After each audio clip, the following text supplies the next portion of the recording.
Carla Abellana at Dr. Reginald Santos love story. Ayon nga sa mga caption ngayon, after 25 years, they meet again and got married. Narito ang ilang bahagi ng kanilang love story.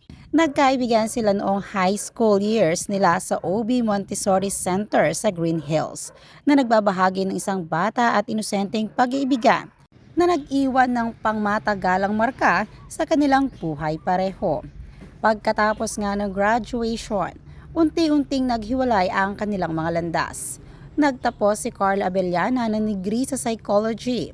Nagtapos ng kanyang pag-aaral bago pumasok sa show business.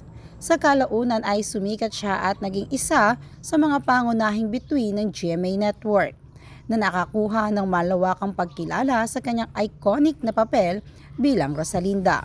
Si Carla Abellana ay nagmula sa pamilya ng mga artista. Siya ay apo ng screen legend na si Delia Razon at anak ng aktor na si Ray Abellana. Samantala, ibang tawag naman ang pinili ni Reginald Santos na nagmula sa isang matatag na pamilya na prominenteng larangan ng medisina.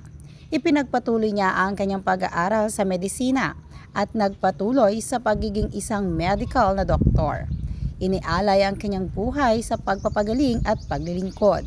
Sa loob ng maraming taon, namuhay sila ng ganap na magkahiwalay na buhay.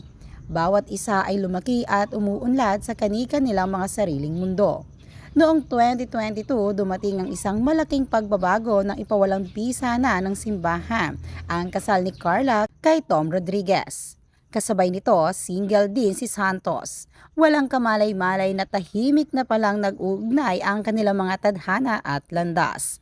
Matapos muling magkaroon ng komunikasyon at matuklasan ng pag-ibig na minsan nilang ibinahagi, naging mas matatag, mas malalim at mas mature ang kanilang pagsasama.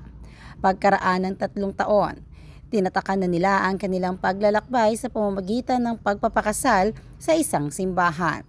Isang makapangyarihang paalala na tunay na pag-ibig ay maaaring magtiis ng oras, distansya at pagbabago.